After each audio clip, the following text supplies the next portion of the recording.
ఓం నమః శివాయ. ఓం నమో నారాయణాయ. నరదృష్టి కర్మ నివారణ, సంచిత కర్మ, ప్రారబ్ధ కర్మ, ఆగమిక కర్మ నివారణ, సకల దోష దగ్ధ తులాభార కాళభైరవాయ నమో నమః. ప్రథమం శైలపుత్రి, ద్వితీయం బ్రహ్మచారిణి, తృతీయం చంద్రఘంటిక, కూష్మాండేతి చతుర్థం, పంచమం స్కందమాతేషు, షష్టమం కాత్యాయని చ, సప్తమం కాళరాత్రి, అష్టమం మహాగౌరీ, నవమం సిద్ధిరాత్రి. శ్రీ రాజరాజేశ్వరీ దేవ్యై నమోస్తుతే. హరి ఓం. మా ఛానల్కి స్వాగతం. చూస్తున్న వీక్షకులకు, ప్రేక్షకులకు, ప్రియ కాళభైరవ భగవద్బంధులకి స్వాగతం పలుకుతూ, మమ్మల్ని ఎంతగానో ఆదరిస్తూ ఉండబడినటువంటి ప్రియ సోదర సోదరీమణులకు స్వాగతం పలుకుతూ, అందరికీ ముందస్తుగా విజయదశమి పండగ శుభాకాంక్షలు. అమ్మవారి యొక్క ఆశీస్సులు ఉంటే మనకు అన్నీ ఉన్నట్లే కనుక అమ్మను స్మరిద్దాం, అమ్మను ధ్యానిద్దాం.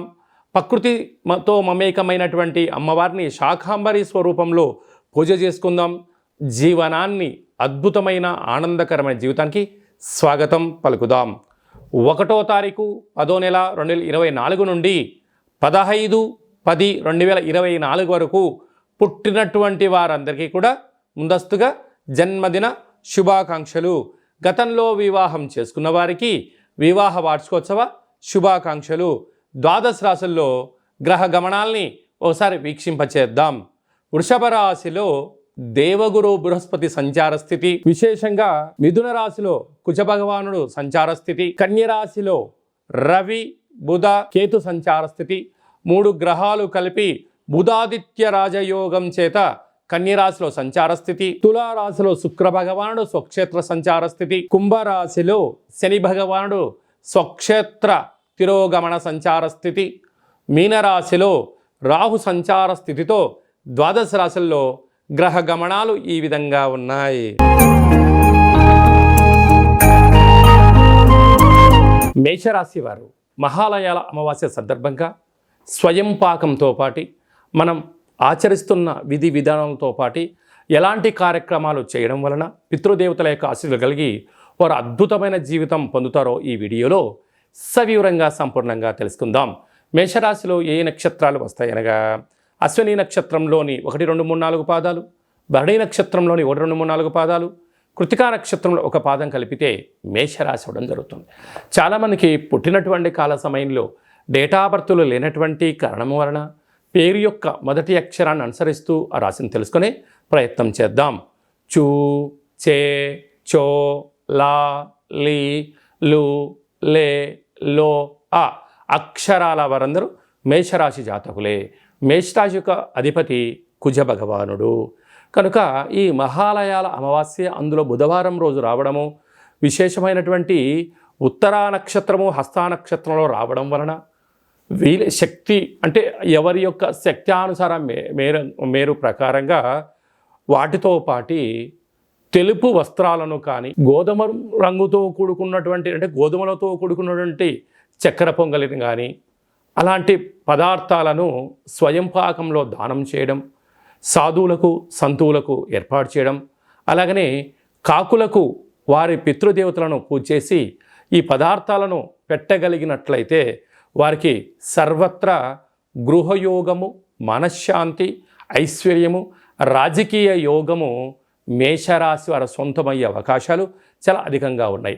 అలాగే 2వ స్థానంలో గురువు, తృతీయంలో కుజ సంచార స్థితి ఉండడం వలన ఈ యొక్క తల్లిదండ్రుల యొక్క ఆశీస్సులు ఉండడం వలన పితృదోషం తొలగిపోవడం వలన గృహయోగము, ఐశ్వర్యము, ఆనందము, సకుటుంబ సపరివార వారందరూ కూడా ఆధ్యాత్మిక తీర్థయాత్ర కార్యక్రమాలు చేయడంలో అద్భుతమైన విజయం వారి సొంతమవుతుంది.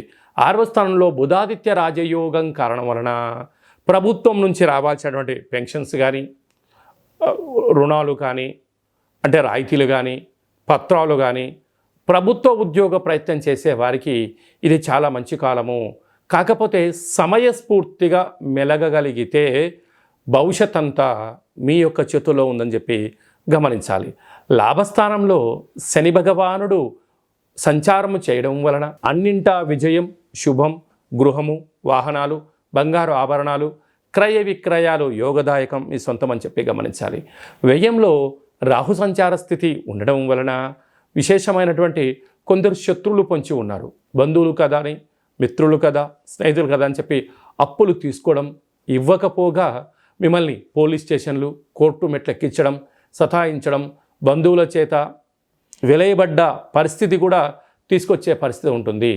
ఇలాంటి కాల సమయంలో మేషరాశి వారు వీలైనంత వరకు అప్పులు ఇవ్వకుండా ఉండడం, అప్పులు తెచ్చుకోకుండా ఉండడం, ఒక 6 నెలలకు సరిపడా ఒక ప్రణాళిక రచించుకొని ముందుకు వెళ్ళగలిగితే మనోధైర్యం, ఓర్పు, సహనం, పట్టుదల, దీక్ష కార్యక్రమాలు ప్రారంభించగలిగితే మేషరాశి వారిని మించినటువంటి విజయం ఎవరికి లేదు అని చెప్పి కూడా గమనించగలగాలి. ఇలాంటి కాల సమయంలో అంటే వ్యయంలో రాహు సంచార స్థితి ఉండడం వలన అధికమైన ఖర్చులు పొంచి ఉంటున్నాయి. ఇలాంటి కాల సమయంలో ప్రతిరోజు నిద్ర లేవగానే 2 అరచేతులను చూసుకొని స్నానం చేయడానికి ఒక 5 నిమిషాల ముందర ఒక దోషడంతటువంటి యొక్క హిమాలయన్ రాక్ సాల్ట్ అనేటువంటిది కాలభైరవ ఉప్పును చేతిలో పోసుకొని నమస్కారం చేసుకొని ఒక బౌల్లో పోసి ఆ నీటిని తల చుట్టూ క్లాక్ వైజ్గా 3 సార్లు, యాంటీ క్లాక్ 3 సార్లు దిష్టి తీసుకొని బయట పోసేసి స్నానం చేయగలిగినట్లయితే రుణ రోగ శత్రు దోషాలు తొలగిపోతాయని చెప్పి గమనించాలి. అలాగే సాఫ్ట్వేర్ ఉద్యోగస్తులు, హార్డ్వేర్ ఉద్యోగస్తులు, రాజకీయాలు, సేవా రంగాలు, వ్యవసాయ సోదరీమణులు, గృహ భవన నిర్మాణ కార్యక్రమం చేసేటువంటి వారు, స్వయం వృత్తుల వారికి మంచి అవకాశం కలపడుతుందని చెప్పి గమనించాలి. అక్టోబర్ మాసంలో ముఖ్యమైనటువంటి పండుగల గురించి క్లుప్తంగా, సవివరంగా, సంపూర్ణంగా తెలుసుకుందాం. 2వ తారీఖు 10వ నెల 2024 భాద్రపద మాస కృష్ణపక్ష అమావాస్య బుధవారము. సాక్షాత్తుగా హరిహరసుతుడైనటువంటి అయ్యప్ప స్వామి వారి యొక్క జన్మ నక్షత్రము, విఘ్నేశ్వర స్వామి యొక్క జన్మ నక్షత్రము కారణం చేత అదే కాకుండా మహాలయాల అమావాస్య అంటారు. అంటే మనకు బహుళపక్షము ప్రారంభం అయినప్పటి నుండి అమావాస్య వరకు గతంలో గతించినటువంటి మన పెద్దలు వారు ఏ తిథి రోజైతే పరమపదింపజేశారో, లేకుంటే ఏ రోజైతే పరమపదింపజేశారో మనము ఆ రోజును గుర్తుపెట్టుకొని వారికి స్వయంపాక కార్యక్రమాలను, మన సనాతన సాంప్రదాయము, మన ఆచార వ్యవహారాలు, ప్రాంతాలను బట్టి వాళ్ళను పెద్దవాళ్ళను తృప్తిపరచడం కోసం ఏమే కార్యక్రమాలు చేస్తామో చేయాలి. అలా పరిసర ప్రభావం చేత కుదరలేనటువంటి వారందరికీ ఈ యొక్క అమావాస్య తిథి యందున తప్పకుండా ఆ గతించిన వారిని స్మరించుకొని వారి ఆత్మ తృప్తి కోసమే ఏదైతే కార్యక్రమాలు చేస్తామో మనకు వారి యొక్క ఆశీస్సులు ఉంటాయి.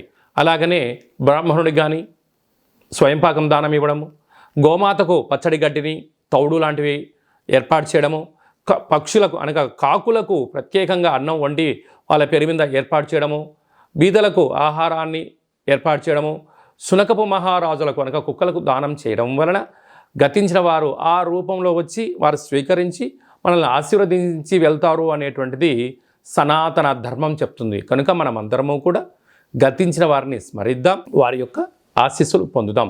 అలా కుదరలేదు అనుకుంటున్న వారందరూ ఈ కింది నెంబర్ సంప్రదించినట్లయితే మీ యొక్క పెద్దవారి యొక్క గోత్రనామాలను పంపించినట్లయితే మన యొక్క కాళభైరవ స్వామి యొక్క దేవాలయంలో ఏర్పాటు చేయడం జరుగుతుంది. కనుక ఈ కార్యక్రమం అంతా కూడా మీకు వాట్సాప్ కాల్, వీడియో కాల్ ద్వారా చూపించడం జరుగుతుందని చెప్పి గమనించగలగాలి.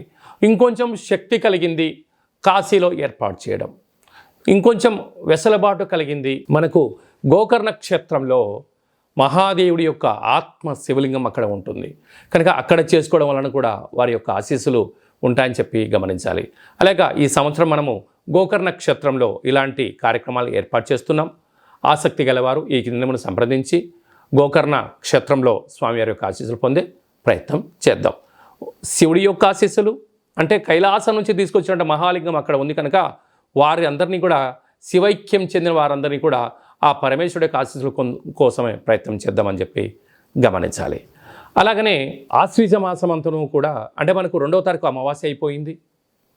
3/10/2024 నుండి దుర్గా శరణవరాత్ర మహోత్సవ కార్యక్రమాలు ప్రారంభమవుతున్నాయి. అలాగనే 9వ తారీఖున షష్ఠి బుధవారము మూలా నక్షత్ర సందర్భంగా 3 సంవత్సరములు పడినటువంటి చిన్నపిల్లలకు మొట్టమొదటిసారిగా అక్షరాభ్యాసం చేయించాలి అనుకుంటున్న వారందరూ కూడా మహాసరస్వదేవి అలంకారం రోజున చిన్నపిల్లలకి అందరికీ కూడా అక్షరాభ్యాసం చేయించి వారిని పాఠశాలకు పంపించినట్లయితే సర్వత్రా అమ్మవారి యొక్క ఆశీస్సులు ఉంటాయని చెప్పి గమనించగలగాలి. అలాగనే 11వ తారీఖున అష్టమి, దుర్గాష్టమి, కాళాష్టమి అని చెప్పుకుంటాం. అనగా అష్టమి రోజున ఫ్యాక్టరీలు, కర్మాగారాలు, వాహనాలు, ఇళ్లకు, వ్యాపార సంస్థలకు మనము ఆయుధ పూజ చేసి ఒక గుమ్మడికాయను నిమ్మకాయను ఛేదింపచేయడము, పెరగన్నాన్ని నైవేద్యంగా పెట్టుకోవడం వలన అమ్మవారి యొక్క ఆశీస్సులు పుష్కలంగా ఉంటాయని చెప్పి గమనించగలగాలి. అలాగనే 12వ తారీఖున విజయదశమి పండగ కనుక విజయం కలిగించడం కోసం మనమందరం కూడా ప్రతి సంవత్సరం ఏదో ఒక కార్యక్రమాన్ని దిగ్విజయం పరుచుకోవాలి అనుకుంటున్న వారందరూ కూడా ఆ రోజు అమ్మవారికి పూజ చేసుకొని నమస్కారం చేసుకొని పనులు ప్రారంభించడం వలన జయోహో విజయోహో అనేటువంటి శక్తి మనందరికీ కలుగుతుందని చెప్పి గమనించాలి. ఆ రోజు సాయం సంధ్యా కార్యక్రమంలో శమీ వృక్షపు పూజ చేసుకొని ఆ యొక్క బంగారాన్ని తీసుకొని వెళ్ళి అమ్మవారి దగ్గర పెట్టి పూజ చేసుకోవడం, తల్లిదండ్రులకు, గురువులకు, పెద్దలకు, సన్నిహితులకు ఇచ్చి వారి ఆశీర్వచనం తీసుకోవడం వలన మనకు సర్వత్రా ఆ అమ్మవారి యొక్క ఆశీస్సులు ఉంటాయని చెప్పి గమనించాలి. అప్పుడు ఈ మంత్రాన్ని ఉచ్చరింపచేయాలి. ఒక తెల్లటి పేపర్ పైన ఎరుపు పెన్ను చేత కానీ పసుపు రంగు పెన్నుతో కానీ ఈ యొక్క మంత్రాన్ని ఉచ్చరింపచేసి ఆ వృక్షదేవత దగ్గర పెట్టి నమస్కారం చేసుకొని రావాలి. ఓం శమీ శమైతే పాపం శమి శత్రు వినాశనం అర్జునస్య ధనుర్ధారీ రామస్య ప్రియదర్శనం శ్రీ అపరాజితాదేవ్యై నమోస్తుతే అనేటువంటి మంత్రాన్ని 27 సార్లు ఉచ్చరింప చేసుకొని అక్కడ అమ్మవారి దగ్గర ప్రదక్షిణ చేసి నమస్కారం చేసుకోవడం వలన రాముడు ఎంతటి విజయాన్ని పొందాడో మనకు కూడా అలాంటి విజయాన్ని ప్రసాదించమని అమ్మవారిని కోరుకుందాం. కనుక ఈ అక్టోబర్ మాసంలో అమ్మవారి యొక్క ఆశీస్సుల కోసం కనీసం ఈ 9 శరన్నవరాత్రి రోజుల ఆవాసం ఉండడం, భగవంతుడు అమ్మవారి యొక్క సేవలో ఉండడం, లలిత సహస్రనామ పారాయణ వినడం, ఏది మంత్రాన్నైనా ఒక మంత్రాన్ని సాధన చేయడం వలన మనకు అద్భుతమైనటువంటి ఆయుర్శక్తి కలుగుతుందని చెప్పి గమనించాలి. అలాగనే భార్యాభర్తలు తరచుగా గొడవ పడడం, ఎవరికి వారే యమునా తీరే అన్నట్టుగా ఉండడం, ఒకరు చెప్తే మరొకరు వినకపోవడం, పెద్ద మనుషులని పంచాయతీ అని విడివిడిగా ఉండడం, అలాగనే నిత్యము పోలీస్ స్టేషన్లు కోర్టు సమస్యలతో బాధపడుతున్నారా? మీరు ఒక్కసారి భార్యాభర్తల యొక్క జాతకాన్ని ఒక్కసారి పంపించినట్లయితే చిన్న చిన్న అడ్డంకులను తొలగించుకునే ప్రయత్నం చేసుకొని పార్వతీ పరమేశ్వరులు ఎలా కలిసి ఉంటున్నారో అలా కలిసి ఉండేటువంటి సలహాలు సూచనలు ఇవ్వడం జరుగుతుందని చెప్పి గమనించాలి. అందరికీ శుభం, జయం, లాభం జరగాలని కోరుకుంటూ ఆశీర్వచనం. ఓం శతమానం భవతి శతాయు పురుష సతేంద్రియ ఆయుష్యేవేంద్రియే ప్రతిష్టతి ధనం ధాన్యం బహుపుత్రలాభం శత సంవత్సరం దీర్ఘమాయు సర్వే జనా సుఖినో భవంతు లోకా సమస్తా సుఖినో భవంతు. సర్వం శరన్నవరాత్ర దేవత అర్పణమస్తు. హరి ఓం. ఈ వీడియో మీకు నచ్చినట్టయితే లైక్ చేయండి, షేర్ చేయండి, మా యొక్క ఛానల్ని సబ్స్క్రైబ్ చేసుకోండి. అందరికన్నా ముందుగా మీ వ్యక్తిగత జాతకం తెలుసుకోవాలనుకుంటున్నారా? అందరికన్నా ఆధ్యాత్మికమైన సలహాలు ముందస్తుగా మీరే వినాలనుకుంటున్నారా? అయితే పైన ఆల్ అనే బటన్ను తెలియచేయండి. అలాగనే గంట సింబల్ కూడా ప్రెస్ చేయండి. ఈ ఆధ్యాత్మిక భక్తి సమాచారాన్ని భగవద్బంధువులకు, మిత్రులకు, స్నేహితులకు మీరు ఎవరి క్షేమాన్ని కోరుకుంటున్నారో లేకుంటే మీ క్షేమాన్ని ఎవరైతే కోరుకుంటున్నారో వారికి కూడా ఈ వీడియోను ఫార్వర్డ్ చేసి భగవంతుడి యొక్క ఆశీస్సులు పొందగలరు.